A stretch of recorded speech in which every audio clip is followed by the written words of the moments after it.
Hey, what's going on, everybody? Thank you guys for coming back to Cody Central tonight.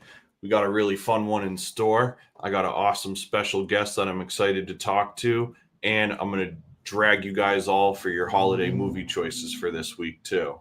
So, we got a really fun one in store. As always, I'm going to just give it a couple minutes to let some people come in the chat here. Thank you to everybody that's already been tuning in. Let me get some tunes playing here. If you guys like our sound bed, as always, all the sound beds are produced by my brother Byron G. And yeah, so like I said, we got a really cool one in store for tonight. Got a lot of stuff to talk about tonight as well. A lot of big things happening in the Hellhound world. You guys might notice my backdrop's a little different tonight because we brought some of the banners to our show last night. Last night was our last show of the year, so it was pretty fun. It was a pretty good time. Let me tap in and spread the word here a bit. If you guys are already in here from YouTube or Facebook, drop a comment and let us know where you're coming in from. Shout out where you're coming in from too, so that way we can show love. Let's see. Tap in and spread the word here a bit. Where you're coming in from too, so that way we can show love.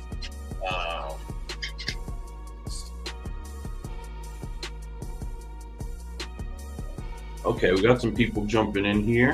Looks like Facebook is the vibe right now. So shout out to everybody that's jumping in here. Let us know how it sounds. Let us know how you're feeling. Let us know what you're looking forward to for the weekend. Feel free to start dropping your holiday movie picks in the comments, and we're going to get to that segment a little later.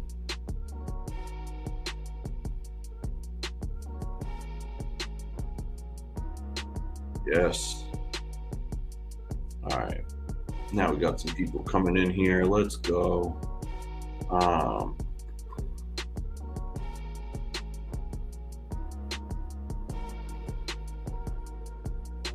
So let me jump into some of our weekly chat topics here. You guys can let me know what you've been getting into this week as well. So my music of the week this week is actually the new Maxo Cream album called Personification. It just came out super recently. I really like Maxo Cream. He's really fun. He's just got a very unique style, but it's not like too far off from being familiar. He just has a really cool way of approaching his like music and subject matter. Personification has some great features on it as well. It's got Hit Boy, it's got Tyler the Creator. Who else is on here? Zero has a feature on here. That Mexican OT, Denzel Curry. So there's a ton of tracks on here that I'm really excited for. I've given it like one listen through while I was riding around, and I really enjoy it, but I'm going to definitely be digging into that a little more this week. And then our movie of the week this week, I'm excited about this one, is I just saw Terrifier 3 this week. If you guys are into like modern slashers, the Terrifier series is awesome. It's Art the Clown. You've probably seen him before. But man, this third installment, it just came out in October, I believe, and just hit Blu-ray and all that right now. So I just picked it up on Blu-ray the other day. And man, I did a whole Letterboxd review for it because it was really that wild. But basically, to sum it up, if you are into slasher movies, this definitely like far exceeds the expectation. It's a depraved amount of insanity, and it just like goes on and on, and some of it felt very like, it almost like turned my stomach at times, but that's how you know that like your horror is being done right. My only criticism with it, honestly, is just that it went a little long. It's like a little over 2 hours, which for a slasher movie is kind of unnecessary. But but nevertheless, it was really fun. Thank you. Shout out to my homie Jess for sending us some love. Shout out to everybody that's here from YouTube as well. Shout out my brother Ryan. Appreciate you, bro. Ryan, one of the first people always to pop into the show and comment, and he was one of the first people to see the doc tonight. So thank you for tuning in to Hellhound TV all day today, bro. Love you. Appreciate you. And like I said, shout out to the homie Jess. Jess drove a couple hours from Vermont to be at our last show of the year in Manchester last night. We had a fun ass time. It was so cold out, but a lot of loved ones still came out, so that was really cool. So keep hitting us in the chat and letting us know you're here. So Terrifier 3, I'll just wrap it up at if you're looking for insane slasher movie, a really fun horror movie, watch anything in the Terrifier series, but just know that, at least in my opinion, it gets more and more intense with each installment. Super fun. I gave it a 3.5 out of 5 on Letterboxd. If you are into the movie shit and you want to talk more about movies, as I mentioned every week, I am on Letterboxd. So if you get Letterboxd, I'm just Cody Pope, and I pretty much log every movie I watch. I will write a review about it. Oh man, speaking of movies, dude, thank you so much. Ryan said the doc was fire. Thank you so much for watching it, bro. I really appreciate that. I've been working on that for the last 2 months now, and that's one of my first video projects of that magnitude. So thank you for making time to watch that and still being here tonight. So I appreciate that. Cody Pope on Letterboxd. If you're into movie stuff, Letterboxd is an awesome app. I'm not a big app guy, but I tell you that Letterboxd is really cool. A lot of people from the film industry will put movie picks that they watch, or they'll put influences of things if they're working on a movie right now. So definitely check that out. I got my read of the week as well. Some of you guys that have been following the show know the last couple weeks I've been reading Subliminal, How Your Unconscious Mind Rules Your Behavior.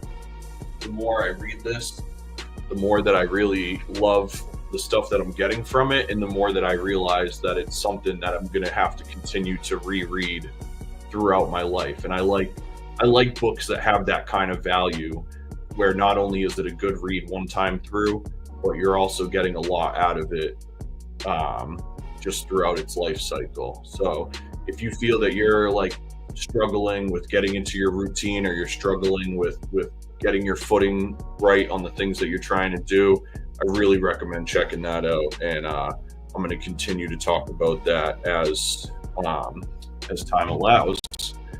And so that is all my big those are all my big media of the week. As you guys know, Hellhound, we always like to say, long live physical media. It's an important thing to keep the arts alive, sustainable, and frankly, the more that we support physical media, the more that it puts the creative control back into the creator's hands and changes the level of quality of the work that we're getting. So the more CDs that you buy, the more Blu-rays you buy, the more vinyl you buy, the more cassettes you buy, the more that's going to put the independent creators back in a position of power, to where the stuff that they're putting out doesn't have to go through all of these systems of corporations, and movies can get canceled for tax write-offs and all this kind of shit. So without being on the high horse too much, just keep supporting physical media, whatever you're into. Anything that you can support physical is going to help those creators go a long way. And so event listings is kind of small this week, because obviously we're at the end of the year, so a lot of things are starting to wind down. I did write down a couple things that I just wanted to shout out. I actually have them on my calendar over here, so that's why if you see me turning my head there, I don't have them on the screen, because usually we have a lot more to run through.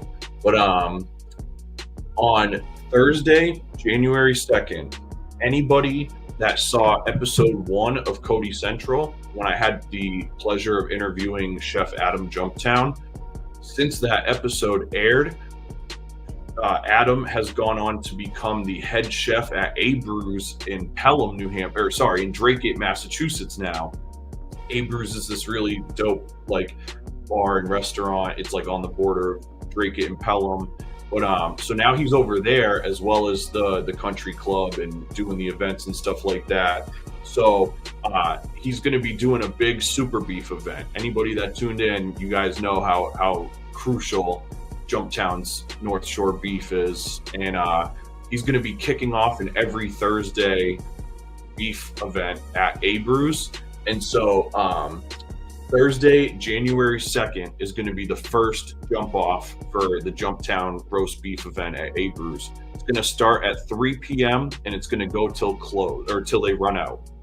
So if you're into the North Shore beef and you want to have one of the best sandwiches you've ever had, I sincerely implore you to make your way to Abreu's on January 2nd. That's a Thursday, starting at 3 p.m. The next day, Friday, January 3rd, in Manchester, New Hampshire, at the Laugh Attic. If you just tuned into my last episode, I had comedian Andrew McGinnis on the show, and he was talking about this event that they have coming up called the High School Dropout, where all the comedians are going to be reading like a piece of history or telling a nonfiction story, and it's going to be like really funny. So that event is going on Friday, January 3rd at Strange Brew in Manchester, New Hampshire. It's called the Laugh Attic High School Dropout. That is Friday, January 3rd. Saturday, January 11th, Capadonna from the Wu-Tang Clan is going to be in Manchester, New Hampshire at the Shaskeen. I'm pretty sure tickets are already available for that now.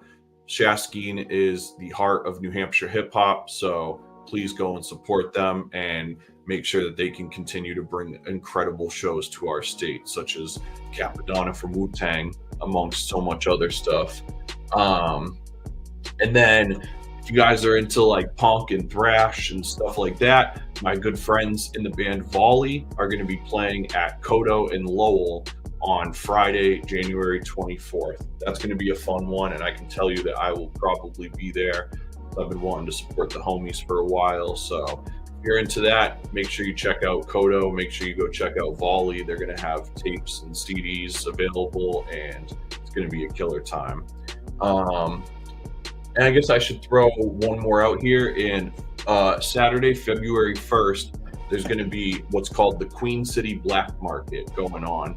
I don't have the name of the location, but if you look it up online, it'll come up. It's the Queen City Black Market. It's going to be a number of like alternative goth and punk vendors, crafts, arts, all sorts of clothing, all sorts of dope stuff going on. It was put together and curated by the founder of a company called Luststrom. I had the fortune of working with them when they were a vendor at one of my Harley Davidson events in the past.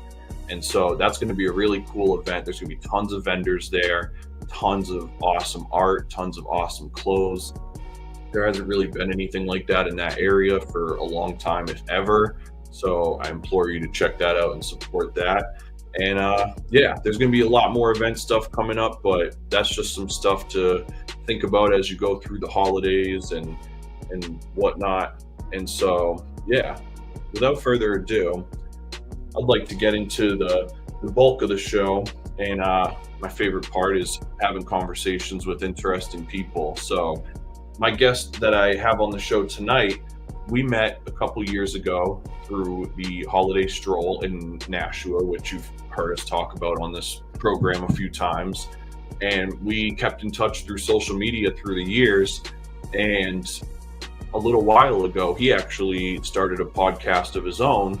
And it's like a YouTube program podcast, and he documents different facets of his life and things that he's working on and going through. And it's very like a personal memoir kind of documentation. And so I've been following it, and I'm subscribed, and it's really cool. And so I'm always interested to talk to creators, and I know that we share a lot of similar interests. And so without further ado, I'm really excited to bring in everybody. Welcome. Smash the comment section right now and say what's up to my man Danny. Danny, how you What's doing, up, bro? Cody? What's the deal? How you doing? How you doing? I'm good, bro. How are you? Yeah, I was actually getting pumped about hearing that party list because like two of those spots are near my house. So I was like, oh, gotta shout those out. Yeah, Gotta set those up. Man, how are you doing? dude, I'm doing well, man. It's been a really wild didn't mean to do that. It's been a really wild last few months, and so I feel really good about everything that's been going down, and I also am really grateful to have some time to kind of decompress soon. Well, off the bat, I have to say that album is ridiculous. I've heard it 3 times over already, and I'm not Oh, even hanging off. I'm not even hanging off your junk. It's just my style of rap. That's what yeah. it is. We get lost in this drill rap, the stuff that's popular now. You got guys like Drake singing and stuff like that. You bring the same type of energy that like a more intellectual rapper has, but you got the feelings behind it, and you're rapping in such a good flow that I could hear what you're saying versus mumble rap, which we all know is auto-tuned and added crazy. You can't even focus on what they're talking about. And then you have such awesome themes in your songs that it hooks me at the beginning. And that's what I loved about your album, that I wanted to hear the next song. You want to hear, all right, what else has he got going on? Your beats are Byron is your producer. Correct? Yeah. Yeah, so you guys have known each other a long time? No, so what's funny is we so both of us have kind of run in the same circles over the years, but him and I just met in 2021 because of the pandemic of all things. Of course. He was out on the West Coast for a while doing production and stuff like that, and I was performing by myself and touring up and down the coast and whatnot. And when the pandemic happened, that really shut down all of the touring stuff. Mm-hmm. So I had to kind of pivot and figure out what to do. And so when my birthday was coming around that year, I think it was like my 30th or 31st birthday or something, I connected with a spot in downtown Nashua called Rage Cage. And the guy that ran the spot let me do a show there. And so I picked like 4 other Nashua cats to rock with me. And it was just like, let's do this and see if it pops off kind of thing. Of And course. it was like such a dope night. But Byron came because he was actually going to see one of the other artists that he had produced. Mm-hmm. Like he had produced for one of the artists I had booked. But we had known of each other. So I was working the door, like doing the ticketing. And when I saw his ticket come up and it said Byron, I was like, dude, are you BG? Because he used to go by just BG before Byron Uh-huh. G. And he was like, are you Cody? And it was just like it was like Yeah, it all this matched. The time that we energies had heard of matched. each other, we finally were putting the pieces together. And it was one of the biggest blessings because we just started connecting like song by song. And then eventually he came to the studio and moved into the studio. He eventually came onto the label and is now running the label with me. And Perfect. so much in both of our lives has changed because like I really feel like we needed the other person to help us like figure out the equation to make this shit happen. And that's what's The been puzzle pieces connect. The puzzle pieces connect. And exactly. that is why I asked you that question, because I feel like his production goes so well with what you're saying. And I think that's where a lot of stuff gets lost, and especially in hip hop and the SoundCloud, like era and stuff. A lot of people would be like over these hot beats, but rhyming absolutely nothing. Yeah. Byron's are BPMs along with the samples. It's like, and just like you hear the music and like your vocals, your lyrics, your singing all comes into like one. It's like it really is like a perfect mixture of both the beat and the rhymes because they actually match each other. Sometimes you'll get like a sad sounding beat, but then have like drill lyrics over it, or you got a party beat and they're talking about like drug dealing and stuff like Yeah. that. It doesn't match, like it's like if you want to rock the party, you gotta get the party going. And what you're Exactly. doing with your lyrics, which I love, by the way, like because I've always been a fan of lyrical rap, like the lyric parts of rap.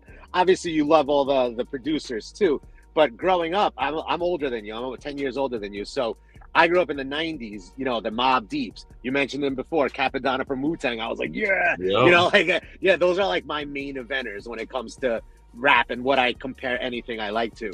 So when I hear your beats and the type of lyrics, I'm just like, this is so like Mobb Deep-ish, you know?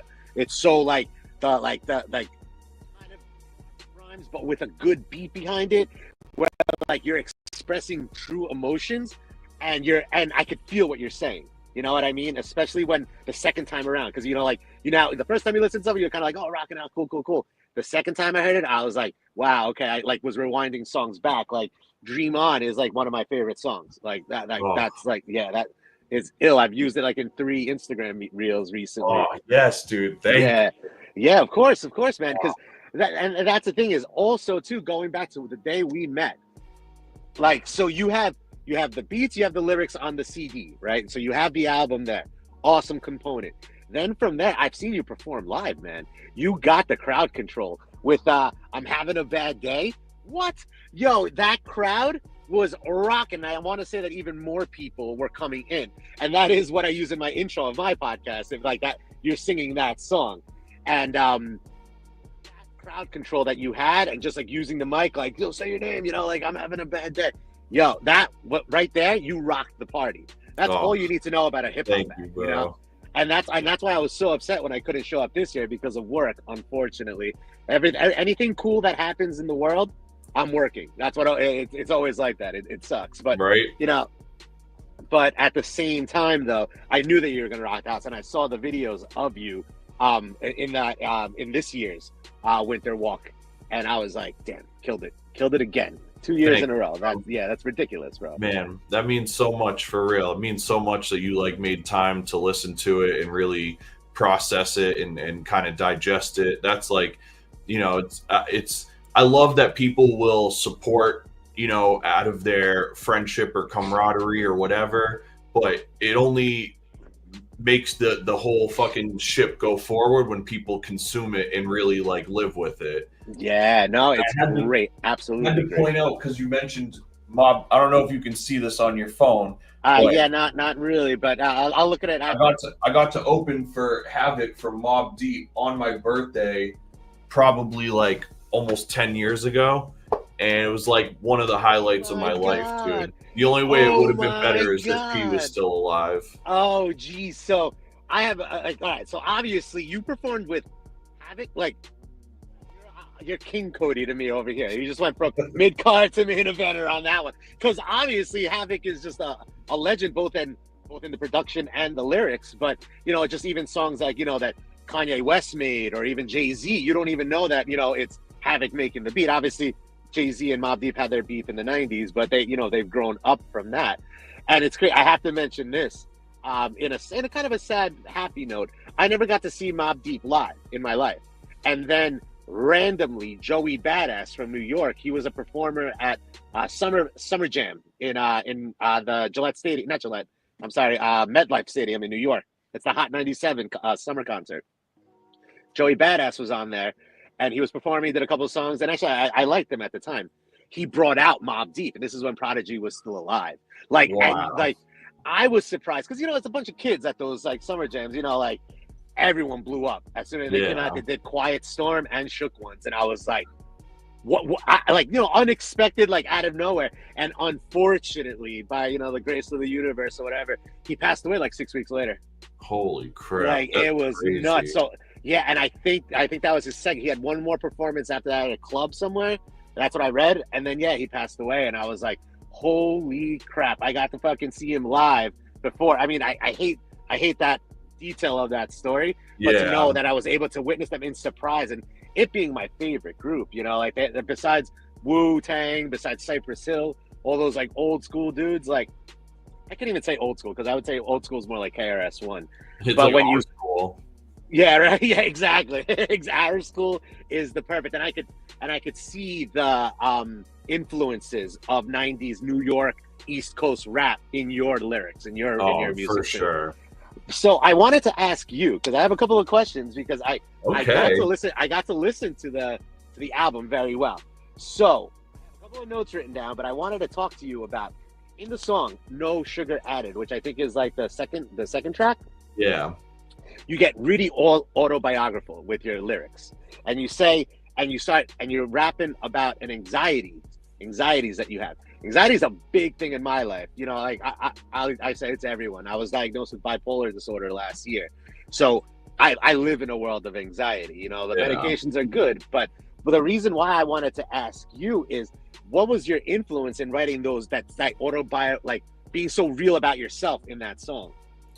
Man, you know, honestly, it goes back to when I started doing hip hop music, like as a solo artist. Because I'm sure you've probably picked up it or caught some inference that I had dealt with a lot of like drug problems Okay, yeah, years ago in my life, as well as just a lot of like, you know, violence shit and criminal shit and whatever yeah. You else. talk about a fight. I have that written down somewhere over here in my notes. But yeah, you talk about street brawls and stuff. Yeah, exactly. Of course. And so like life was really different, and I was like an active heroin user for some time, and that time overlapped with when I started doing the music shit, and I started getting all of these opportunities of like I was getting like opening for members of Wu-Tang and like these really cool shows, and I would be in the parking lot like nodded out, like fucking sniffing an oxy to like get through the show or something. Mm-hmm. And it was basically, I kind of came to grips at one point where it was like some of my friends and loved ones had died. I'd watch people died in front of me. Oh my God, I'm so sorry. No, thank you, man. It was, you know, it's unfortunate to go through those things in life, but it also really shaped who I am today, and it made me just like have a better understanding of how to appreciate people and not being afraid to tell people that you love them while they're still here. Yes, that's the big one, because like you always, you know, whether it's Hollywood, whether it's songs, you always hear that, like, I wish I could talk to that person one more time, you know? And Exactly. I learned that. And I know we're getting a little emo here, but when my dad passed, because it was a like nowhere heart attack in 2018, like I totally remember being like, oh, I'll call my dad tomorrow, you know? And then like, boom, you know, like stuff happens. And and when you lose that loved one, you know, we talk about the 5 stages of grief. You can talk about psychology and all that, but that's a lifelong span. And if you were already using, you're already probably depressed, you know, just because of your chemical imbalance is all messed up from the H or the pills. Yeah. Like my biggest depressions were when I was mangled. I stopped drinking about 3 years ago. Well, no, let me take that back.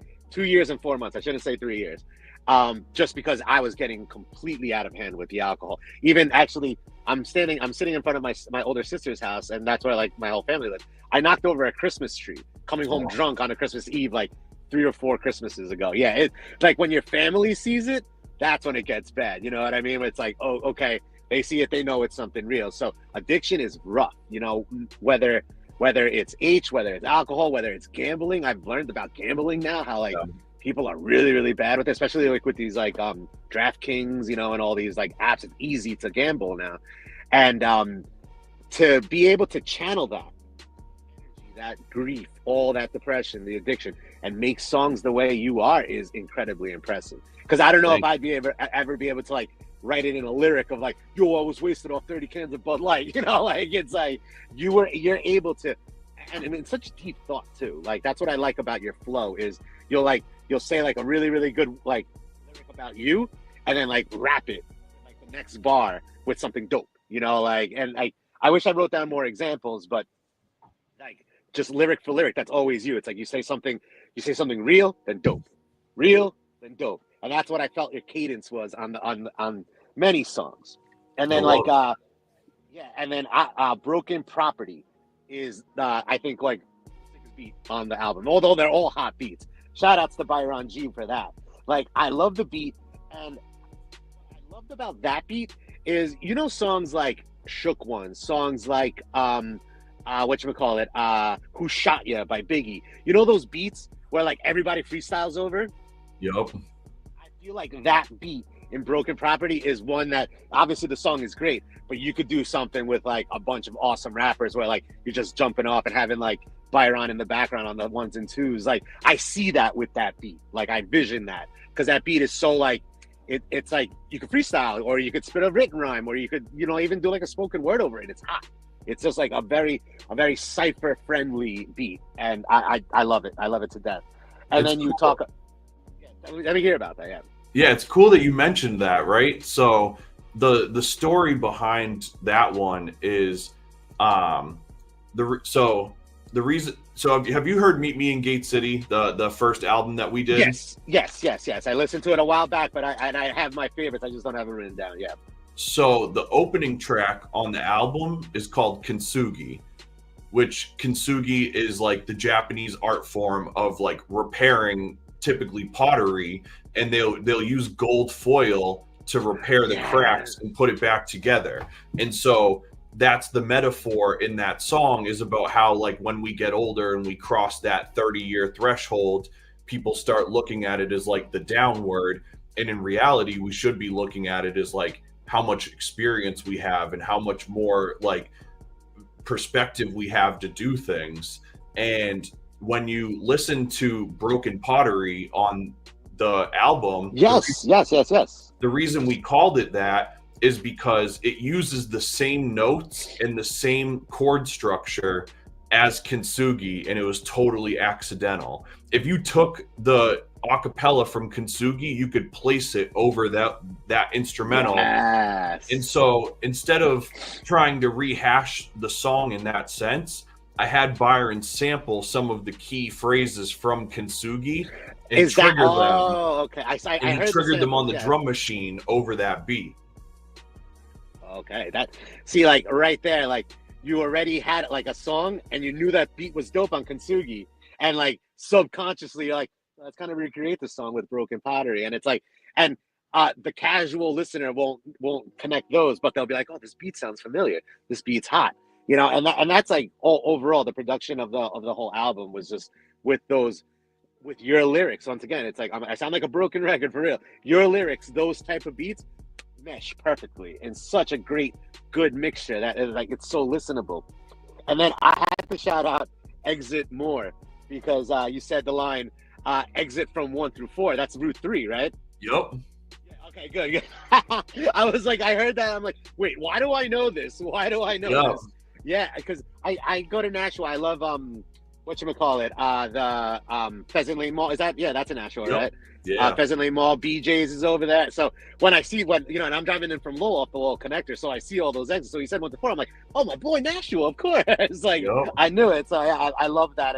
And that's another thing, just even with the old school 90s, you know, Mobb Deeps, when they would shout out like Hempstead, New York, when they would shout out, you know, like the kind of ghetto towns in Long Island. Yeah. I'm like, yo, I know that town. Hell yeah. It's like, it gives you that connection to the music. So when I heard that, I was like, my man, I know exactly what, or anyone that does that drive to Nashville will know exactly what you're talking about without even saying the location of it, which is great. And I love that so much. And then, the saxophones I wanted to talk to you about. Where is this on? I have these notes because I love there's Out There, the song Out There, the very first one. Yeah. That saxophone sample is redonkulous, bro. Oh my God. Like it brought me back to like Queensbridge, to Shaolin, you know, like I was like, oh man, like that boom bop. It was just, I loved that. Like the boom bop bass, and then that saxophone, that amazing. Just that was just a great touch. And then just with everything that you talked about in that song too, there is so much positive I could talk about for this album. That's how much I liked it. And once again, I was saying that to you before we even planned this. You know what I mean? Like I know that's the thing, dude. I was gonna ask you about your shit. I'm so grateful that you wanted to ask me about shit, because I want, because it ain't like, I liked it. I love the album, and that's why I needed to get at least a couple of the questions that I had about it, because you know I'm fanboying here right now, you know. And then the one last thing I wanted to mention was actually you talked about it just recently, the Wrong Turn song. It's like a life story about the fights, the drugs, like running from the cops. That's stuff that I grew up with. Like, Yeah. and you know, being in New York, Nashua, Lowell, wherever, you know, like when you're using, unfortunately, you're dumb, like you're stuck doing dumb shit like that. You know, it's just the world that it comes in. But what I wanted to ask you was, how did you grow out of that? Out of all that, now that you mentioned it with the addiction, what were your steps? What were your giant steps to get out of that mentality that you had when you were writing that song "Wrong Turn"? So honestly, it kind of goes back to where I was at before, where I was saying that like I started getting all of these opportunities with music early on, and I was still using, and I was like fucking up some of these opportunities. And so I had to kind of come to this realization of like, yo, you've watched people around you die from this. You are now watching yourself die.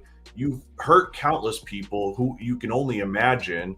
And you have this opportunity of a life that so many people would be so grateful for, where it was like, it wasn't like I was going to be like an overnight sensation, but to just be like a brand new rapper getting like free studio time, and like people that wanted to help me do my graphic design, and promoters that would put me on shows. And it was like, man, I could really do something with my life. And that was one of the big things that made me like take those steps into like getting off of the hard drugs, and it was your realization of potential. First. Yeah, exactly. Yeah, you knew you had the potential, and that's what drove you out of all those bad, you know, you can't even call them bad, because we do have fun when we're out there. You know, there is a fun part to it. You know, when you go to AA meetings, or you go to like, you know, rehab, or you go even to a shrink, you know, it's like, well, yeah, I was wasted. I was spending a lot of money. I was doing this. I was doing that. But, you know, I did meet some cool people, or you met a girl or a boy, you know, whatever. Oh, yeah. When you're out there, you know, and you meet some cool people, and then you realize, no, this is what I wish I would have met you, like, you know, at the gym or something like that, and not so much in that negative light. Because when in addiction, we all think we're cool, you know, and then we all sober up and we're like, what the hell are we doing, you know? And that was always my battle, is like the people around me. Like, I had awesome people around me, but I was not giving them the attention. I was trying to find the first person I could drink with, the first person I could smoke with, the first person I could swallow a pill with, you know? So when I realized, like, my family, my good friends, my college roommate, essay, like all my, I'm still friends, like really good, close friends with my high school friends. They all loved me, and they would always say, dude, just don't get wasted tonight. And I'd be like, yeah, sure, whatever, huh? You know, and then it was just, you know, negative, with negative, you know, people. Even though you meet some awesome people in that life. You know, they die, like you said, you know, and that sadness just eats into you more. Because I know with me, it's always like the low self-esteem, you know, like I'm always like, oh man, nobody likes me here, I'm out. You know, like they call it delusions of persecution, where I think like everybody hates me. And that like disappeared when I stopped drinking. Like, you know, like it really, you know, when you look at it subconsciously, it's always one of those like, you know, maybe I was subconsciously embarrassed that I was wasted all the time, you know, but out here, I'm like, yeah, let's go to a bar, you know, 4 a.m. last call. It's like, oh my God. And like the way you realized your potential, the way I realized the people around me really love me, that's what brought you up. Those were your giant steps up. And that is the positivity. That is what I wanted to hear from that story about The Wrong Turn. Because in that song, you could hear it in your voice that you're sad, you know, like that you're showing that emotion, you know, and that's real. That's when like music gets real. Like when you could like a perfect example is Dear Mama by Tupac. Like, just like anyone could hear that song, they're like, oh my God, like, yeah, like you get the emotions of it. And I feel like on Wrong Turn, you did that perfectly, and like killed it. So that the whole album, those are the four songs that five songs that I wanted to really talk about. I actually have like my notes, you know, because you know I'm like that. I'm OCD. Dude, I like love that, man. Yeah, oh my God, that's incredible. Yeah, so in 2025, so you have shows planned. You have your Hellbound Publishing. Hellbound Publishing. Say that again. Your voice dropped out. I'm sorry. Can you tell me about Hellhound Publishing? Like, what? I know that you're promoting your own music, but is that the record label also? Yeah. So Hellhound Publishing is the record label. I founded it in 2018, and now me and Byron co-own it together. And it's been quite the wild ride, honestly. So like I said, I'd It's started a it. lot of work. Yeah. So interestingly enough, because a lot of people know me for not having a good day, but Yes. when I put that album out, I did a tour following that album, and almost immediately went on hiatus after. I became so depressed with how everything turned out. And because you would think that that being one of my most popular songs, that was also one of my best-selling albums, but it was far from it. The album I had put out the year before is called Empathy and Emptiness for Those in Empty Nests. Say that 5 times fast. Yeah, right. That sold almost like double the amount of copies. And I put so much into that album. So I was just so confused. And then the shows that we had booked for the run ended up not being good shows either. And so I was like really like, oh man, like, do I like still have a career? Do I keep pursuing this? Like, do I fall back? Whatever. And so I took like an indefinite hiatus. And in that time, I ended up being inspired to start Hellhound because I wanted to create something where it was like, if I wanted to go back to rap, I could have a record label to put out my music and do the things that I know how to do. But if I wanted to write a book, I could put that out through Hellhound too. If I wanted to do a podcast, I could put that out. Because I had run a record label before Hellhound, but it was specifically called Music Group. And so it was very limiting in the sense of like, I wasn't going to distribute other things and I didn't know what I was doing. And so starting Hellhound gave me this new creative liberation and completely changed my approach to things. And so that's when I came back in 2021 with my like end of hiatus album, which was The Howling Man. And The Howling Man, unbeknownst to me, ended up being my last solo album because that was the same year I met Byron. And perfect. And even that, like, my whole way of approaching music changed so much because I had been a solo artist this whole time. And so like dealing with a lot of the trauma stuff we were talking about, that stuff is very heavy in my early catalog. Like my early catalog, while I love it and it always like holds a place in my heart, it's very dark and it's very hard to go back and listen to sometimes because of how visceral it all is. And by the time I met Byron and we both knew that we wanted to like do some like very like Gangstar Mob Deep type shit where it was like we wanted to be a duo. It wasn't just about me rapping anymore. But I knew when we started putting his name on all the records that now I was speaking for two people in a way. And so while I'm not telling his story, I don't ever want to say anything that doesn't align with his beliefs or that doesn't, because you're representing him. Exactly.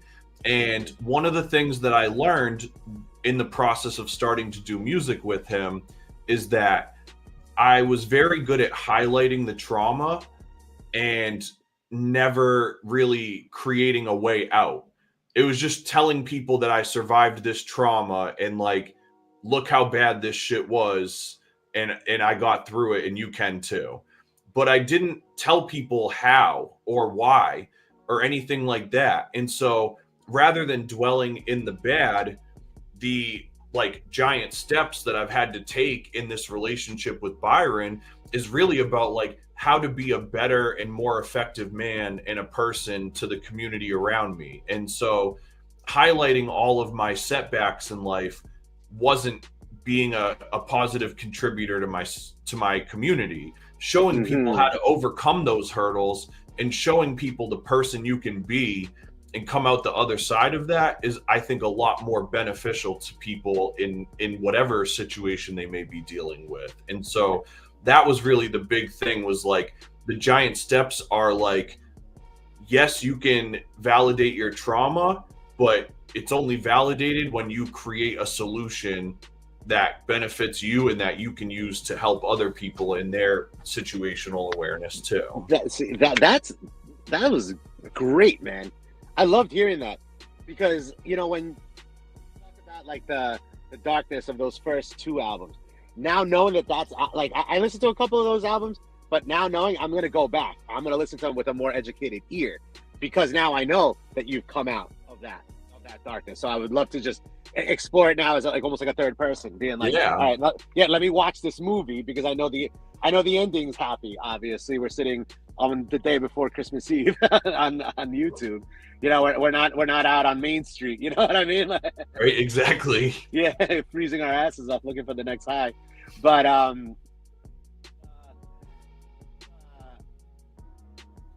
what I want to say, like almost like the mantra that you're having for Hell How Publishing, to be able to spread yourself out, both the music, this podcast, like it's all clicks. That's what, like, at the end of the day, back in the day, it was you needed your CD or your tape at Strawberries or at the Wall or whatever, or Tower Records, you know. Yeah. Now it's unfortunately, because like you were talking about before, like, you know, you're doing an independent thing.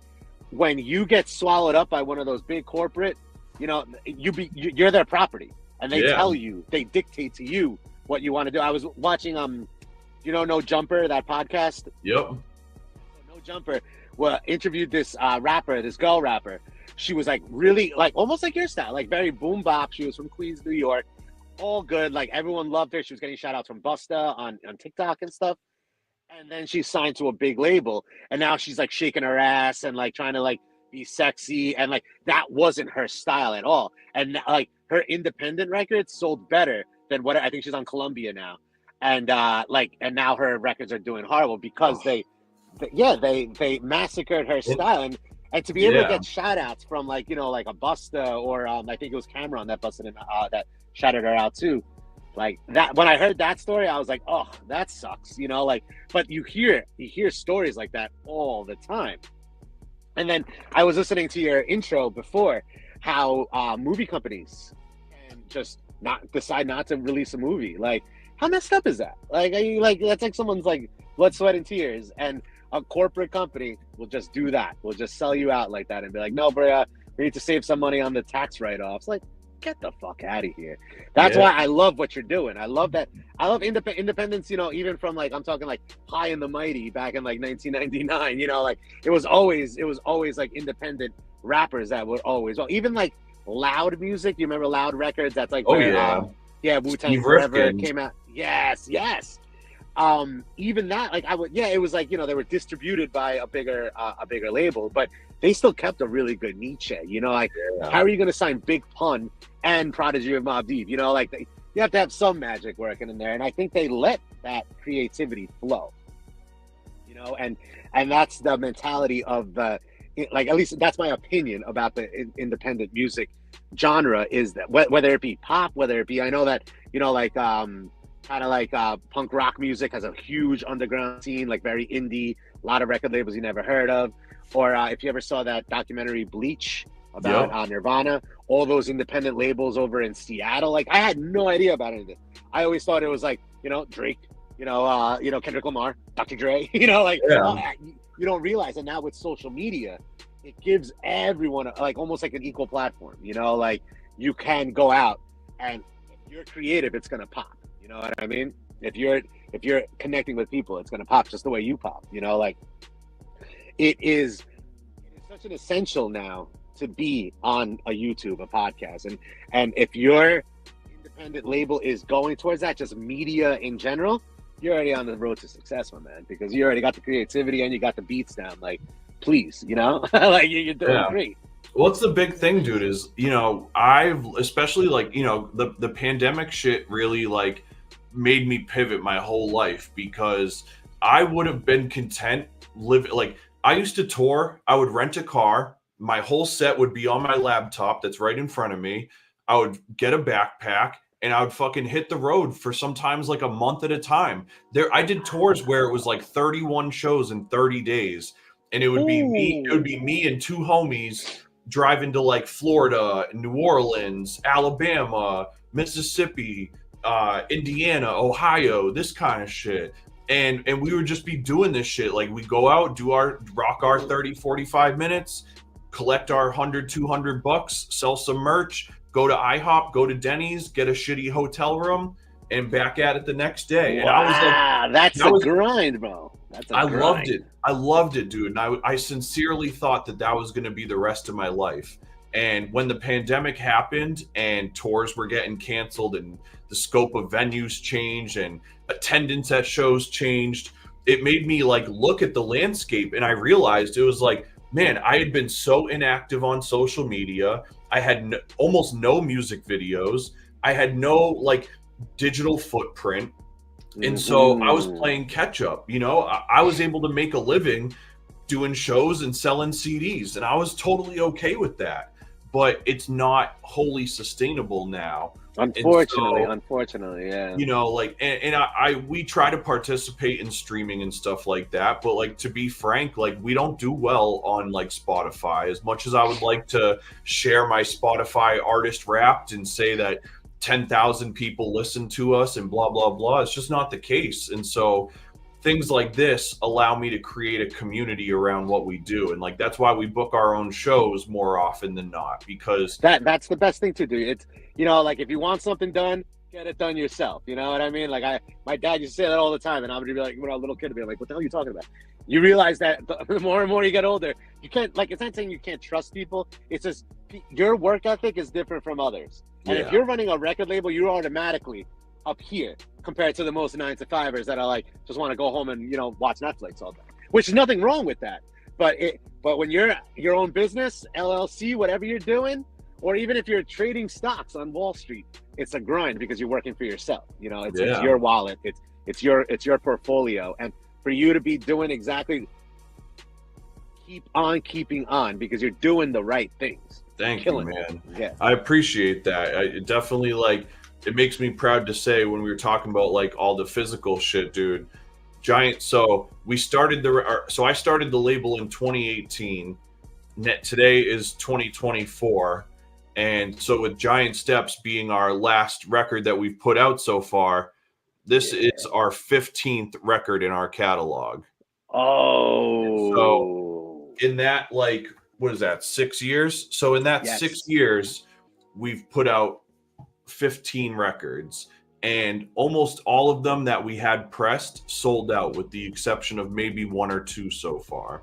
And so that's ridiculous. And I am one of those guys. I got the package. Yeah, exactly. And that's what I mean. That shit keeps us afloat. Like, I'm in this fucking big ass building in North Nashua with a recording studio and a shipping and merch booth in my podcast area and shit here. And it's like, all this shit comes out of pocket from me and Byron. And so, like, the people that support us in these endeavors are really what keeps this shit afloat. Like, and so that's why we're trying to learn this digital space, because we've seen so many people thrive. Even, like, I hate to, but like, we both know the term YouTube rapper. And it's people that you only see them on YouTube. They don't tour, they don't whatever. But as I've started studying some of these guys, right? I'll use an example. There's a guy, his name is Nick D. I think he's honestly like a Christian rapper, ironically enough. But this guy does not tour, doesn't do shows. His entire being is on YouTube and like Spotify and shit. And so he does a podcast, and he does his own music videos, and then he puts all his shit out digitally. And this guy makes enough money. He's like transparent about it. He like talks about it on his show and like tries to like give pointers and shit like that. But this guy makes enough money from his digital music revenue that he can not work a job, pay a mortgage on a house, support a wife and a family of, I think, 2 or 3 kids.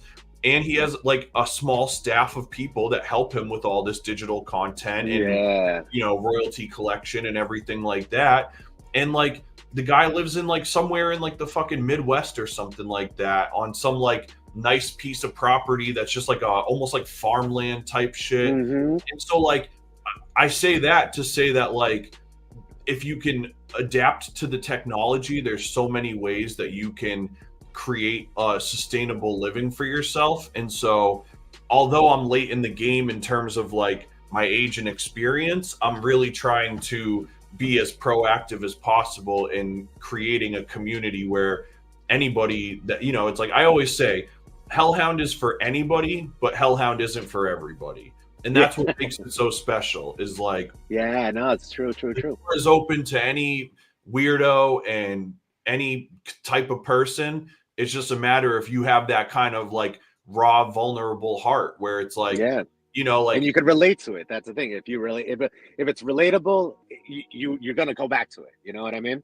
exactly. The big thing with Hellhound is like, whether it's a Cody Pope album or one of our producer records or a podcast, it all shares the same aesthetic, which is like vulnerably honest, is what I call it. Where it's that's it. That's where the music comes from. Like, I could have taken the music opportunities and just like done some rap shit and showed off skills and wrote bars, but I knew that I was being granted an opportunity, and like, not everybody gets to be on a microphone and say some shit. And so I knew I had to say something that wasn't being said.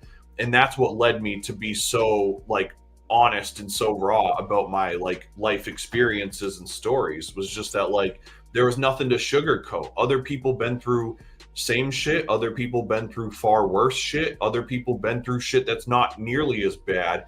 And so by just telling my story, everybody can find a way to connect to it from their perspective and hopefully take a lesson of some sort from it. That was beautifully said. And I love that you said, when you have a microphone in your hand. I forgot which comedian it was. It was on the Joe Rogan podcast, but I think it might actually been Bill Maher. He said it. It's like, you don't understand the power that you have with that mic in your hand, the emotions that you could have in control when you have that microphone in your hand. Are you going to make them laugh? Are you going to make them mad at you? Are you going to make them this? Are you going to make them that? It's the promos in pro wrestling, like you have the crowd in the palm of your hand when you have that microphone. And that's what I saw at the Winter Walk, when I was like, all right, you're performing well, and you got the crowd.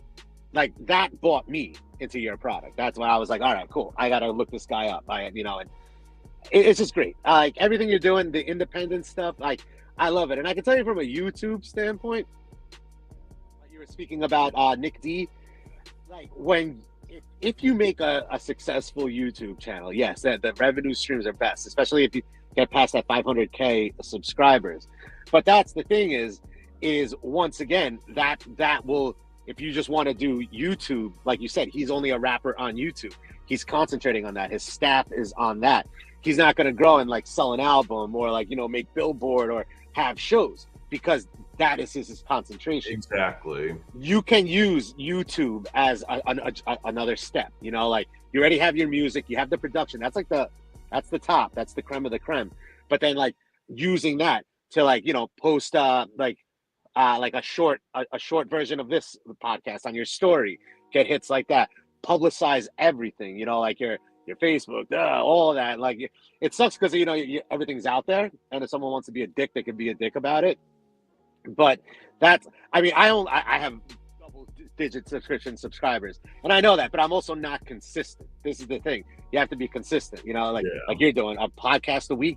People it's like scheduled television. Like you want to jump on the chat, you want to do all that. You might want to be a guest. That is great. That's my downfall on the Hendog Half, and not even a downfall, because I do it for fun. I'm not really doing it for numbers, or just kind of entertain my friends sometimes. And the one thing I did learn is you have to be consistent. Like, when I was doing like one video per week, like when I first started it, when it was just the camera and I wasn't editing stuff on Adobe Premiere Pro and taking that whole, it was easier. But if you want to get those million subscribers, you're gonna need a staff. Like someone to do the editing, someone to do this, someone to do that, because you can't do it yourself. If you want to blow up, like Mr. Beast or something like that, like there's no way you're gonna be able to grow gigantically on YouTube and make those millions of dollars if you're doing other things. It's just, you have to like sit there and like have a professional camera staff and yada yada yada. I looked it up. Even if you just type in YouTube, like how to make a successful YouTube channel, people are up and down the line telling you, but they're all saying the same thing: consistency, crispness. Like like make the videos 4K, and that gets you in the algorithm. And that's what sucks is like you're sometimes victim to that algorithm. Like if you post something controversial or Unfortunately, someone reports you for something stupid, that could get you with shadow ban, and like, oh, that sucks, you know, because you're like, I'm working so hard at this stuff. Why are you doing it? But that's why what you're doing at Hellbound, you have all these different avenues. All right, if you know, like Spotify isn't a thing, yo, I got Apple Music. You know, like, oh, YouTube isn't a thing. All right, I could go somewhere else. You know, like Instagram, Facebook, and you know, like you have so many tools to grow your product, to grow your brand, as they call it, and you're headed in the right direction. With me, my consistency is what's killing me. Same thing in the gym too. Same thing in jiu-jitsu. I'm just my own personality. I just like I'll do it for like a week real hard, and then like I'll take another week off, and that's what's. If I was consistent, you know, it's just so easier to grow stuff, you know. I've definitely been in that same boat too, where it's like I try to set a really tight regimen for things, but then you just start juggling too many things, and something ultimately end up by the wayside. Yeah, you're so right about consistency, dude. I don't know if you know La Russell. He's like a Bay Area rapper, but he's like tremendously active on YouTube. And one of the things that he always says is like, whatever platform you're honing the most, whether it's like YouTube or Spotify or Instagram or whatever, it's essentially like a TV network. And so the moment one of your followers or your subscribers goes to your channel and there's nothing there, guess what? They change the channel and they're looking for something else. And now the likelihood of them coming back is that much smaller because you didn't create something for them to be there. So now it's got me going back through my archive and being like, oh, like, what are some of these old show clips that I never posted that somebody sent me? It's like, what's old to me is still new to somebody else. As someone that hears your song for the first time, oh, that's a cool song. Let me check out if they're on YouTube. Boom, they have all your clips right there. Yep. Yeah, it's amazing what the internet can do and how it's grown, you know, so much with being able to promote your brand, you know, to being able to do all that. And it's just consistency and patience, you know, like you're always going to have that asshole that says, yo, your music sucks, fuck you, you know, like it's going to happen. And he's going to be like, okay, cool, see you later, you know. Like, exactly. It's like, you know what? Thanks for listening to it. Yeah, exactly. Thanks for the hit. I appreciate it, you know. I'd rather you listen to it and tell me it sucks than to never listen to it at all. There you go. And especially as a creator, it's like you want people to listen, you know, because that person might be like, yo, this guy sucks. And then whoever you said that to is now going to look you up and be like, oh shit, I kind of like their stuff. And, you know, like it's the networking, you know, it's all that. And the one thing that I enjoyed listening to your album is that the songs flowed. Like that's one thing that I like. Like one song was like, all right, going into the next, it wasn't like, you know, like boom bop to party jam to this, to that. Yeah. It was like a very consistent, good genre. And that's what I like. I like to hear albums like that. Like one of my favorite albums of all times is Ready to Die by Biggie. You could play that as like a play, you know, you could do like, it's like, it's all like all the songs connect. There's another group, really underground, but they're in the 90s, late 90s, and now one of the guys has a Sirius XM show. The Arsonist. Have you ever heard of The Arsonist? Oh. You have? Wow! Oh my God! You may be like, besides my circle of friends, you're like the only person that's ever heard of The Arsonist. Oh hell yeah! Yeah, The Arsonist. That album, same thing. Like that. No one knows who The Arsonist is, but I love that album. And anytime that I play that song with someone in the car, like, yo, who is this? I'm like, yo, it's The Arsonist. Like that. As the World burns. Just like you want to jump out the seat. Yeah, every song flowed into the next, and that rhythm of it is what like hooked me in when I first started. I was like that first song, and then led into the second. It was absolutely great. So I love it to death. But I want to change it up on you because I have to ask this. Professional wrestling. Who's your fave? Ooh, you said pro wrestling? Pro wrestling, yes, sir. Man, so I am vastly like out of the realm of pro wrestling in like the modern era today. I am like, unfortunately, one of those people that like, I mean, not unfortunately, but like I grew up in the Attitude Era. And then by the time that was kind of out of its element, I was into like the music shit had really like taken over. But I know you picked up on one line, which is a line on the album. But the Hardy Boys has like a very sentimental place in my heart because so I have a best friend. He's like basically my brother, and we like grew up through childhood together. And he ended up moving to Florida, but we still like link up once or twice a year usually, and I talk to him every week. But we were the Hardy Boys growing up, and his name is Jeff, so he was always Jeff Hardy, and I would be Matt Hardy, and we'd be in his basement trying to do swanton bombs. Hell yeah! We had a third friend who would come hang out, and we would just always bully him as a tag team because we just felt like we had to. And so it was like, I have such a nostalgia for shit like the Hardy Boys and Stone Cold and even shit like Rikishi. I think about Rikishi, him coming out in that fucking little sumo underwear thing. Yeah. Yo, that shit had me dying, dude. Like that was there. And then when the Big Show imitated him, I don't know if you remember, that was in the Attitude Era too. He came out wearing it.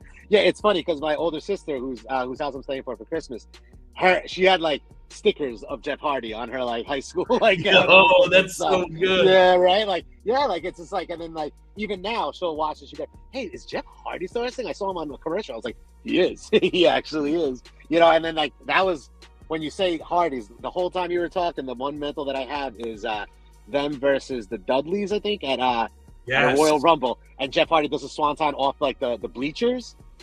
At that time, like now you see that every week on television, but at that time, I remember watching it like the pay-per-view live with my friends, and my dad was a big fan of pro wrestling too. We were all like, he's not going to jump off that. He's not going to jump. And he does it, and he did it perfectly. Like the camera angle, like it's like, you can't get anything better than that, Do you watch AEW? I do a little. I used to when it first came out. At the beginnings, what was that, like 2008? Not 2008, 2018. I got into it because of Jericho. I'm a big Jericho fan, and I love Jericho. However, now, like the product that they have now, I don't watch anymore because I could go to like a high school gym and watch the same type of matches. It's just shameful. Not shameful. It's just unfortunate that a guy with that type of money likes independent wrestling versus like entertainment.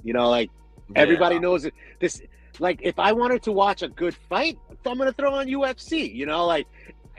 Like AEW is trying too hard to be real when everybody knows it's not. I want to watch a 40-minute match of like guys doing triple flips off the top. But when they first started, yeah, I was a fan. I was like, this is better than the WWE product. What about you?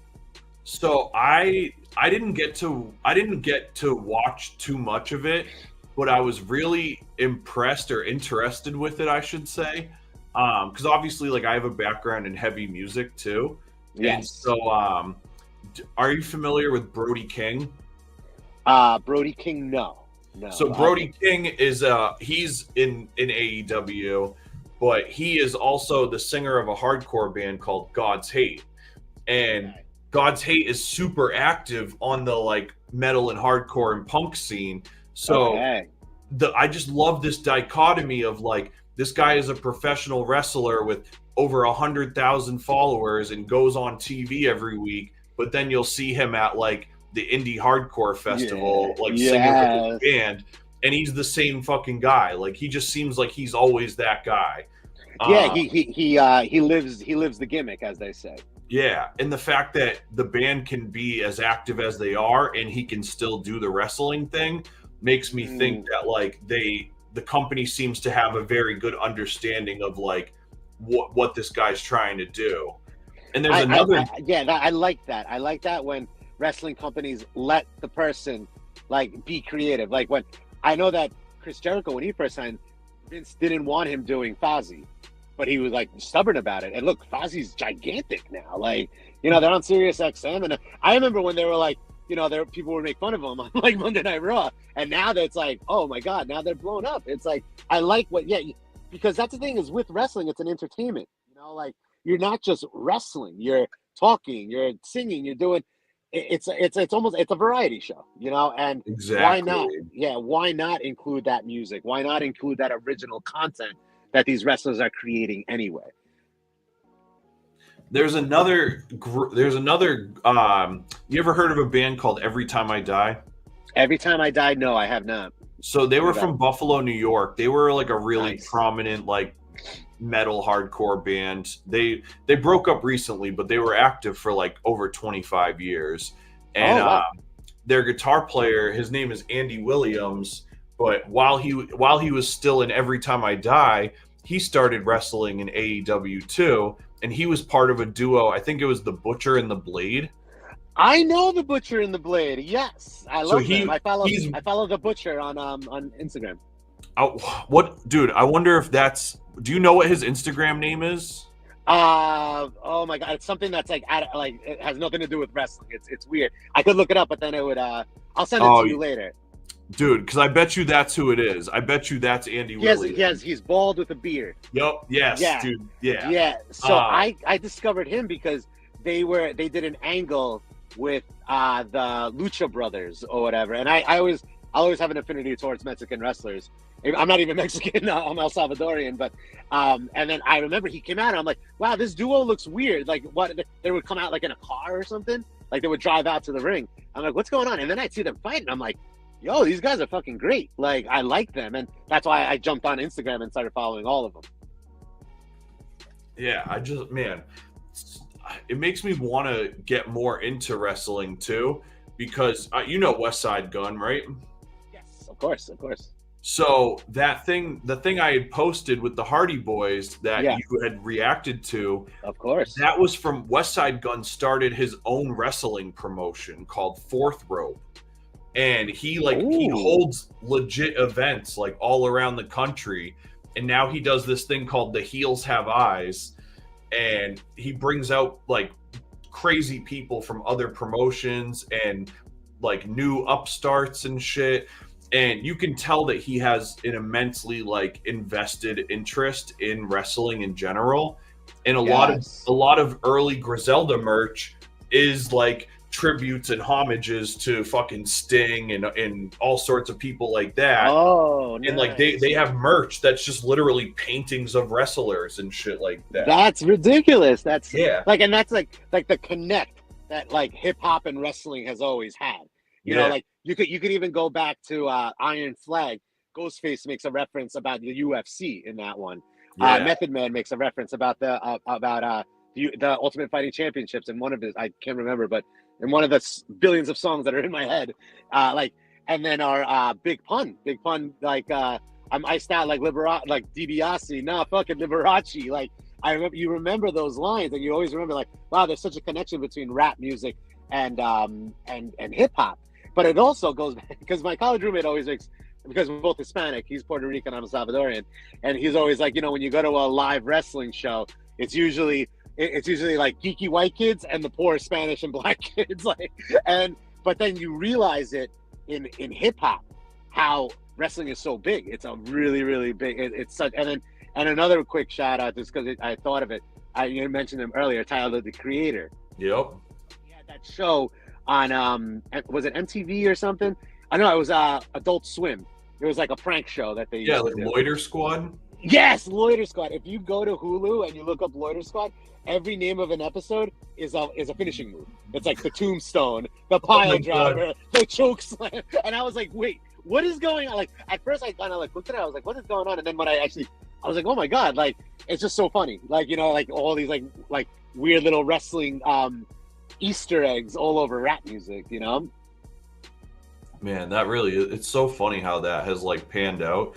And I feel like Griselda has really opened the doors to making wrestling like, I don't want to say cool, but making it like more accessible. Where it was like West Side Gun he'll be sitting in the front row at WWE events, at AEW events, like at smaller promotions events. He will go all over the place and he'll be buying the chairs from SummerSlam and posting them on Instagram and nice having wrestlers like, dude, I was watching festival footage that he did, and he legit had two wrestlers come out on stage and basically do like a what would you call it? Like a quick match or like a move set? Yeah, almost, dude. Like they basically just like they did like almost like a fix where they were like acting some shit out, and then and then they did a quick like wrestle move thing, and then eventually ran off stage, and like the show proceeded again. But like he just is always making it a point to integrate wrestling culture into hip hop, and I had never seen anybody do it to the extent that he did. I'm gonna look him up. Yeah, Gristop, you said? Griselda Records, which is West Side Gun and Conway and Benny, but West Side Gun is the one who's like backing all the wrestling shit, like hardcore. All right. Yeah, it's funny that you mentioned that the wrestlers in a show. I went to Green Day at Fenway this past summer, and Smashing Pumpkins was their opening act. And you know how Billy Corgan runs NWA now? Did you know that? Yeah. He brought out 2 wrestlers, and then like everyone's kind of like, "What's going on? What's going on?" And then like the girl wrestler, Diamond cutted with the guy wrestler, and Billy was just singing the whole song or whatever. And everyone in the car is like, "What's going on? What's going on?" I'm like, I turn around in my section, and I'm like, "So Billy Corgan owns a wrestling company, and those are his two representatives of the company." And I'm like schooling out because no one knew that like Billy Corgan ran a wrestling company, you know? Wait, do you mean Billy Corgan or Billy Joe? Billy Corgan from the Smashing Pumpkins. Okay, yeah. Was their opening act? Was the Green Day's opening act? Yeah. Wait, Smashing Pumpkins opened for Green Day? But they played a full set. That was the thing. It was like an opener, but they played 10 songs. Like they were there on stage for like an hour and a half. And then you just think that it would have been the other way around. Like right? You would think. But I also think that Billy Corgan, I don't think they opened up for the whole tour. I think it was like just kind of like the bigger shows where you could probably collect the money.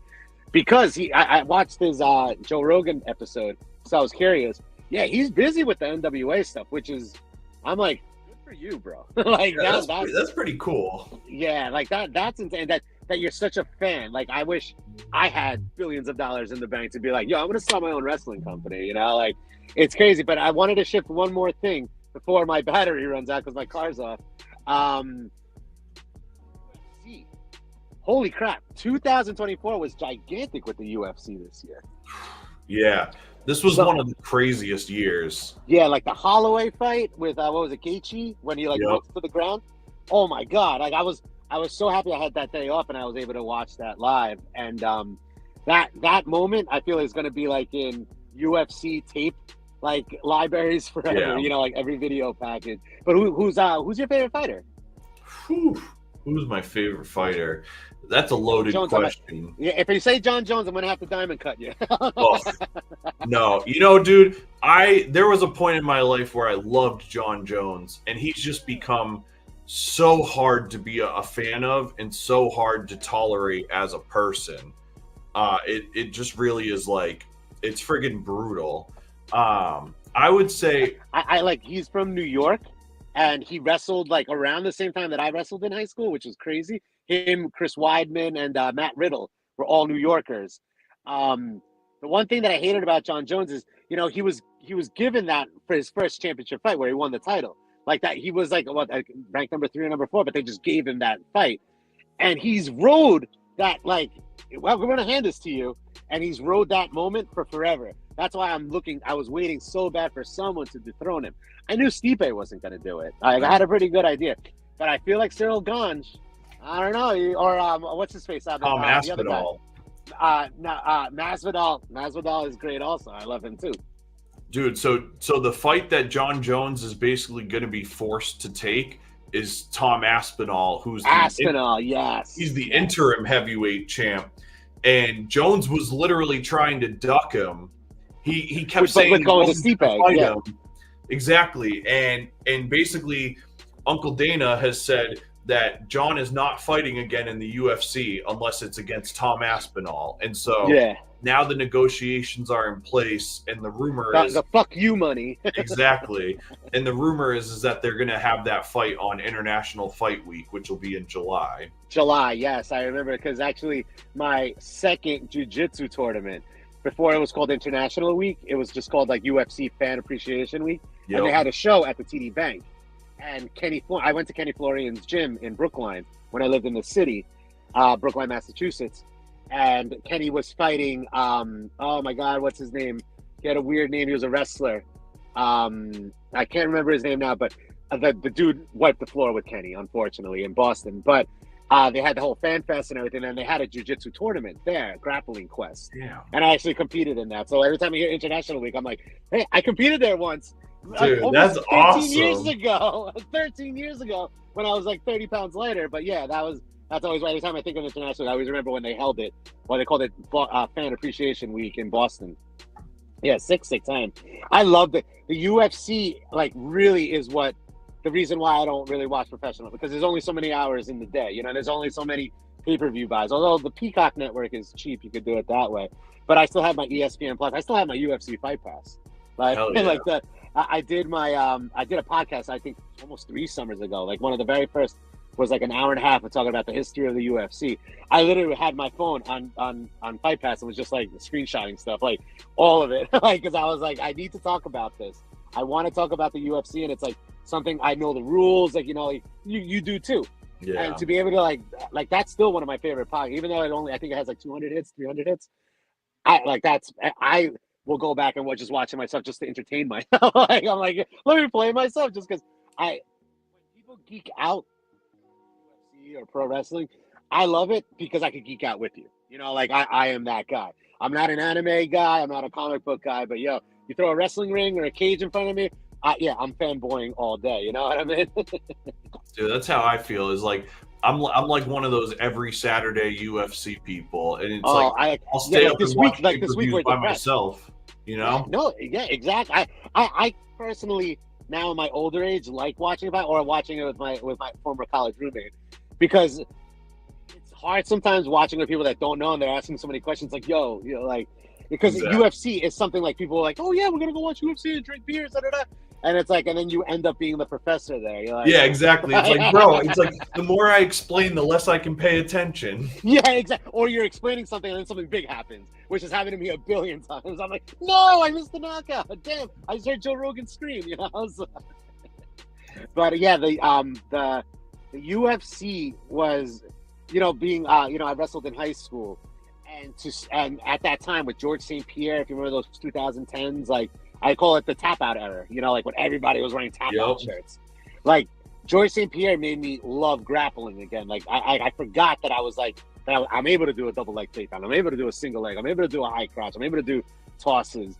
So when I joined Kenny Florian's gym, it just makes you have just an appreciation of like, guys are doing this for their job. I can hardly make it there twice a week, you know, for like an hour session. And they're doing 3 sessions a day, you know, striking, grappling, and then sparring at night. It's like Uncle Dana needs to start paying these dudes. Like, you know, it's just it's a controversy. I don't like it because it's like, I know what the grind is to be an MMA fighter. Yeah. And how many guys don't make it, you know? That's the thing, is like, it wouldn't be so bad if you didn't know how much money there was going around. That's what makes it like, especially with the TKO, like what was that, $3 billion or something like that? Come on. Well, they sold to ESPN for $4 billion, so the TKO thing had to have been even higher than that. Yeah. Oh, definitely, yeah. And that's one thing, that's a disparity that I hate, because boxers, like, you know, those random no-name boxers that are on like HBO on Saturday night are making more money than UFC guys that are fighting on pay-per-views. Like, exactly, that sucks, man. And I wonder what the deal is. There's D-level boxers who make more than Charles Oliveira, who has the world history of UFC fight bonuses.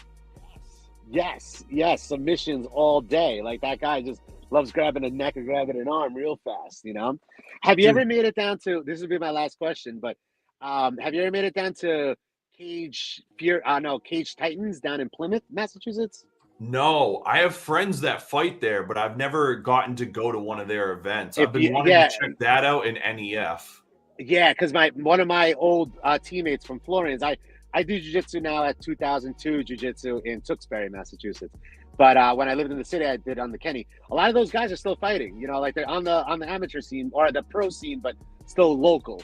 And he just had a fight down there. He lost, unfortunately, but that main event is like the main event that happened that night over in Plymouth is like getting internet. I don't even know the guys' names, but it was supposedly a great fight. We should make a plan to go down there in one of those shows. That'd be definitely a good thing to do, because I love the crowd there. The crowd is it's tight. That Plymouth Memorial, it's like nice and tight, but it's like just so loud. It's like, and it's great. It feels like you're at a pro wrestling match. It's cool. Dude, I'm so down. I would definitely be down for that. I think there's a ton of fun shit that we should, especially like, dude, I want to go to some jujitsu matches with you. I've Oh gone to a yeah, bunch of like, I've gone to like grappling industry events just to like watch yes. my friends compete and shit. And it's like, it's super fun, but it's like so much better if you're with a group of people that like understand what's happening and can like appreciate Oh. running from mat to mat and shit like that. Like, No, most definitely. It's funny because when I first went to the jiu-jitsu tournament, the first thing I thought is like, this is just like a wrestling tournament. You're sitting, hanging out most of the time and watching people you have no idea having great fights like on the mats. Yeah, like I don't compete anymore because my knees are all blown out, but I love watching. Before the pandemic, they were doing professional jiu-jitsu. Like they were, I think it was like Fight the World or something like that. It was called. They toured once over in Hanover, Massachusetts. oh, They did a couple of shows. I don't know if they're really around it, but when the ADCC comes out, that is like I think every 2 years. That's like the World Cup of jiu-jitsu grappling. They make a tour, so we'll gotta figure that out. We'll definitely figure that out. yeah. But unfortunately, my battery I just got the 5%. So Dude, we'll have to do another episode soon because I have so many questions I want to ask you. yeah, no, Um, me too, man. And I'm gonna listen to those first 2 albums of yours. And yeah, we're gonna plan another one of these. I love it. we'll lock in a date soon. Thank you Yes, so much for tuning in, dude. thank you, brother. Thank you for the Appreciate- music. Thank you for everything, man. Thank you for the shows. Thank you for that little 2-second intro that you got in my intro in the podcast. Love you to death, man. Thank you so much. Absolutely. And anybody that's watching, you can see on the bottom of the screen, make sure you follow Danny on IG. He's at Hendog Half on Instagram. And All the socials, the same one. All the and socials. you can find his YouTube channel at the Hendog Half 74 on YouTube. So make sure you go like and subscribe over there. Thank Danny, you, guys. Do it up. Thank you so much, bro. I'm going to talk to you Thank very you, soon. my man. Definitely. I'll give you a message, man. Have Have a the Merry best Christmas. holiday. Happy holidays. Yes, You too. Cheers, man. bro. Have a good one. Man, huge thank you to Danny. Huge thank you to everybody that tuned in tonight. I appreciate everybody rocking with us for another episode of Cody Central. This has been such a fun thing so far. Huge thank you to my brother Ryan for staying tuned in, man. Man, love you so much. Ryan was the first person to watch the Giant Steps documentary tonight. One of the first people here in the podcast, has been rocking with us pretty much the whole night. Thank you so much, man. Thank you to everybody that checked this out. Make sure you guys follow Danny, check him out, check out his show. And it would mean the world to me if you would go and watch the Giant Steps documentary. It's live on our YouTube channel right now. It's my first big feature presentation thing that I've edited, and it's not perfect, but it means a lot. So please, if you got some time this week, give it a watch, drop a comment, let me know what you think. Thank you guys for everything. We have an awesome run of shows coming up. Next week on the show, I'm going to have a bunch of my brothers from Hellhound Publishing on the show with me. We're going to be doing a big group live chat. We're going to be going over like an end of the year recap, talking about our favorite things that happened this year and things that we're excited about next year. We also are going to open up the chat, and so we want you guys to jump in and tell us some of the things that you thought were the coolest things that happened to you this year and things you're excited about for next year. So our Hellhound crew is going to be our last show of 2024, and then for the next few weeks of January, our first episode in January is going to feature Fee the Evolutionist and Joey B. They're the hosts of Hybrid Theory Radio. Hybrid Theory Radio is on Wave Radio Boston every Tuesday night. It's a mixed genre, like hip hop, rock, metal talk show. Really cool, like local cultural stuff. So I'm going to have those guys on here. And the following week, I'm going to have Jay DePietro. He's a life coach and a mentor. And so we're going to talk about how he's kind of gotten to that point in his life. Me and him have some experience in the motorcycle industry, so we're going to talk about that. All sorts of cool stuff that I'm excited for. The week after that, we're going to have comedians Danny P and the return of Andrew McGinnis. Both of them are going to come on the show together, and we're going to recap their Laugh Attic High School Dropout event amongst a bunch of other awesome stuff. And last but not least for January, On the 27th, we're going to have Jeremiah Walton. He's a New Hampshire-based poet, and he also runs and coordinates an event called Bards on the Rocks, which happens every Wednesday up in Manchester, New Hampshire. It's a like a poetry renaissance show, and it's also an open mic open to other forms of art as well. Awesome show that my brother Byron and I had the fortune of performing on recently. So stacked month for the start of the year. One more crazy show this year, and I just can't thank you guys enough for coming on this ride with me. I've been figuring this thing out as I go. Some episodes I've had crazy technical difficulties. Some episodes I didn't even have a guest. I had to change the name of the show after 2 episodes. So, you know, a lot of stuff has happened on this ride, and a bunch of you guys have hung out and rode this out with me. And so I just thank you guys so much. It's been really fun doing this, and I'm excited to have so many guests coming up in the new year as well. So I'm going to wrap it up from here. I wanted to, we were going to do the holiday movie marathon chat, but our room is looking a little small right now. So if you guys want to talk movies, as always, find me on Letterboxd. I love to talk about movies, but I need more people in the chat to do that. So we're going to have a great episode next week. I'm really excited about everything that's going on. Thank you guys so much for all the love and support. Please watch the Giant Steps documentary on the Hellhound Publishing YouTube channel. You can go watch it right after this. It's up now. Drop a comment, drop a like, subscribe to the channel. All of that stuff helps us out tremendously. If you know anything about benchmarks on YouTube, you got to hit certain benchmarks before you can start really taking advantage of all the opportunities that the platform has. So all them little clicks help us out a lot. Thank you guys so much. I hope you guys enjoy the documentary. Go follow Danny, and much love, everybody. Preach.